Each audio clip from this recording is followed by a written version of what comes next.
L'histoire de la Provence.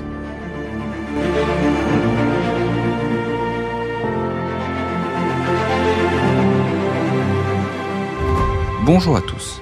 Fermez les yeux. Imaginez-vous sur une terrasse ensoleillée, un verre de rosé à la main, face aux champs de lavande qui ondulent dans le Mistral. Vous y êtes ? Parfait. Bienvenue en Provence. Mais attention, derrière cette carte postale parfaite se cache une histoire extraordinaire. Car cette terre, qui nous fait rêver aujourd'hui, a vécu 2600 ans de bouleversements, de conquêtes, de résistance et de renaissance. Des Grecs aux Romains, des papes aux rois de France. Comment cette région unique au monde a-t-elle forgé ce caractère si particulier ? C'est ce qu'on va découvrir ensemble. Première escale, il y a presque 1 million d'années. Oui, vous avez bien entendu, 1 million d'années. La grotte du Vallonnet dans les Alpes-Maritimes était déjà habitée vers moins 950 000 ans. Pour vous donner une idée, nos ancêtres provençaux faisaient du feu dans la grotte de l'Escale à Saint-Estève-Janson, il y a 600 000 ans, quand leurs cousins parisiens couraient encore après les mammouths. À Nice, à Terra Amata, on trouve des foyers vieux de 400 000 ans. Et la grotte Cosquet, près de Marseille, des peintures qui datent de moins 20 000 ans. Bref, être provençal, c'est d'abord venir de très loin.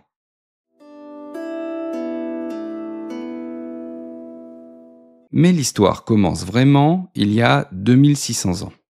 En 600 avant Jésus-Christ, des marins grecs venus de la cité de Phocée fuient l'invasion perse. Ils naviguent en Méditerranée, ils cherchent un refuge et tombent sur une magnifique calanque. Ils se disent « tiens, on va s'installer là ». Et c'est comme ça que naît Massalia, Marseille, et celle qu'on appelle la cité phocéenne, comme l'origine de ses fondateurs. Ces Grecs ne débarquent pas en conquérant, non, ils négocient avec les tribus locales, les Ligures et les Celtes. Et Massalia devient rapidement un comptoir commercial prospère. Les Grecs introduisent la vigne et l'olivier, deux symboles qui sont encore aujourd'hui indissociables de la Provence. Et ils vont fonder aussi d'autres colonies dans la région, Antipolis, Antibes, Nicaïa, Nice, ou encore Olbia, hier. Alors à partir du IVe siècle avant Jésus-Christ, des populations celtes arrivent en Provence et se mêlent aux habitants, formant une population celto-ligure. Mais au IIe siècle avant Jésus-Christ, Massalia se trouve menacée par les tribus gauloises. Et là, les Massaliotes font appel à leurs alliés romains.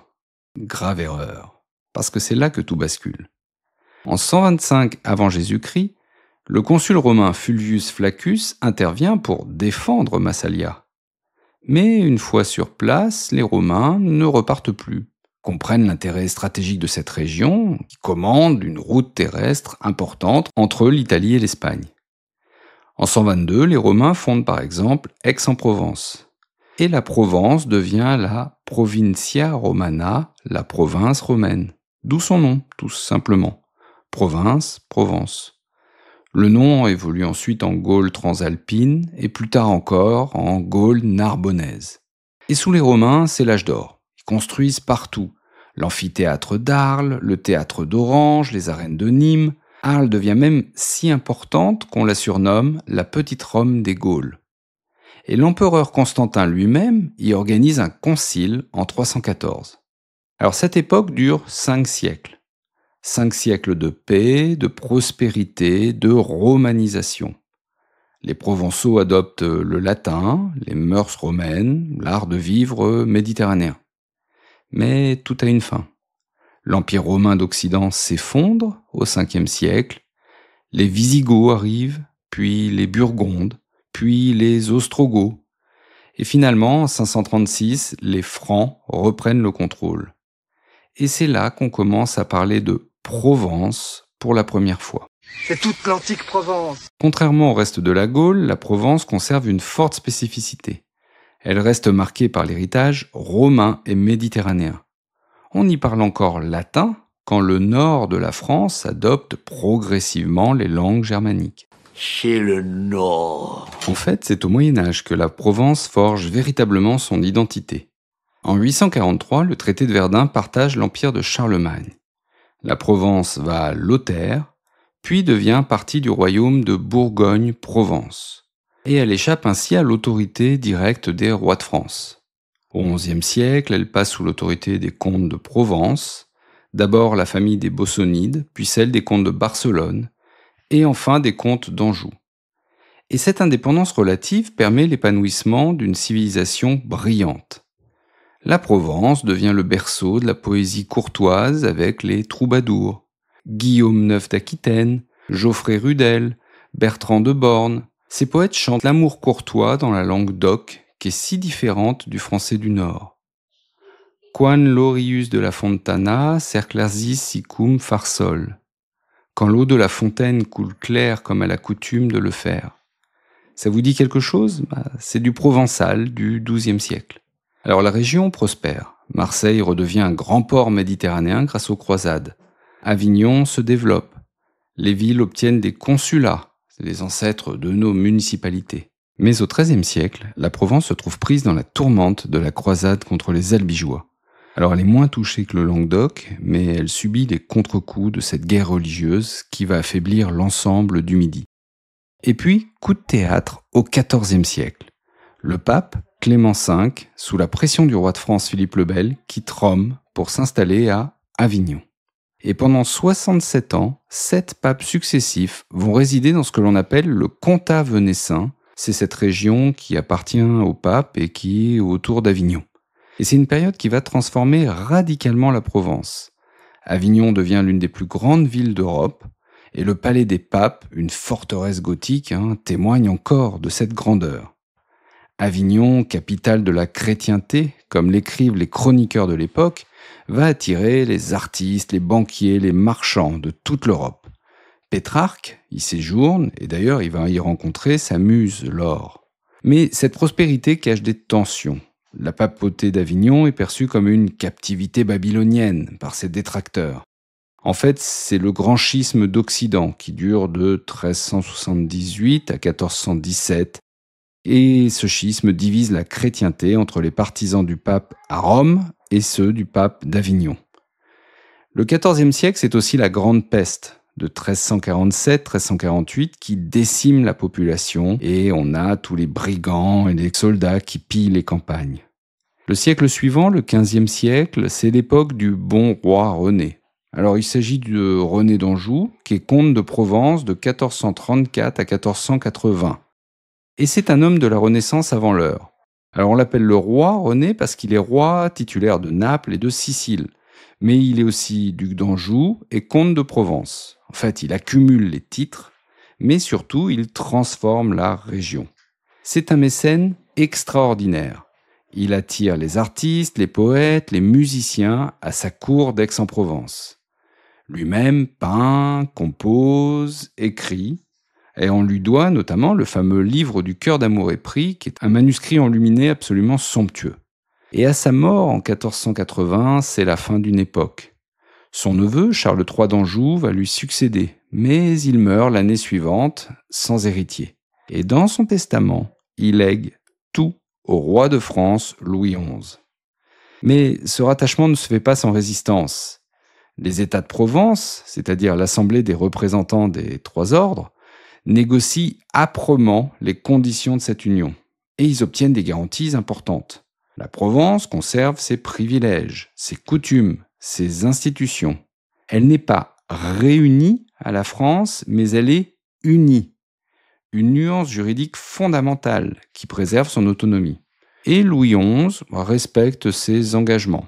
La Provence obtient un parlement qui est créé en 1501. La Provence garde ses états provinciaux, elle garde sa langue. Elle devient une province d'État jouissant d'une très large autonomie. Et cette union respectueuse explique pourquoi la Provence accepte relativement bien l'autorité royale, contrairement à d'autres régions qui vont être annexées beaucoup plus brutalement.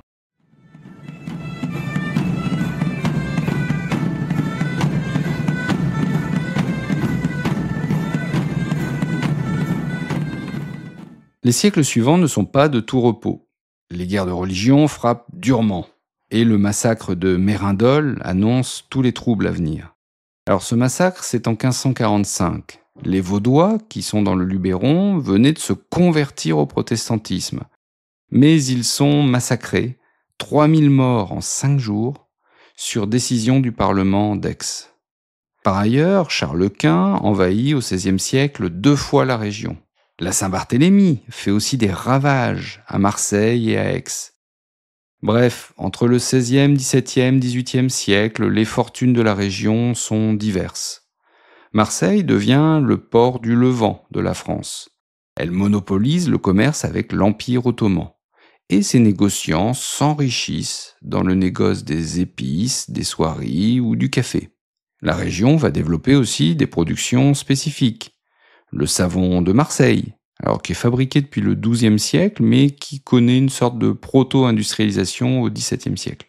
Les textiles, ou encore les parfums de Grasse. Et puis, une nouvelle catastrophe arrive. C'est la grande peste de 1720-1722. Elle est partie de Marseille et elle ravage toute la Provence avec des dizaines de milliers de morts. Progressivement aussi, Paris va resserrer l'étau. Louis XIV limite déjà les privilèges provençaux. L'arsenal de Toulon, qui est créé en 1680, c'est aussi pour mieux contrôler cette façade maritime stratégique. La langue provençale recule face au français, qui est imposé dans l'administration et l'enseignement. La Révolution française transforme radicalement la Provence. Paradoxalement, cette région périphérique se montre d'abord très favorable aux idées nouvelles. Marseille envoie 500 volontaires à Paris en 1792. Alors ils chantent en marchant un chant de guerre révolutionnaire, composé à Strasbourg par Rouget de Lille et pour l'armée du Rhin. Mais vu que ce sont les volontaires marseillais qui chantent cette chanson, elle prend le nom de Marseillaise.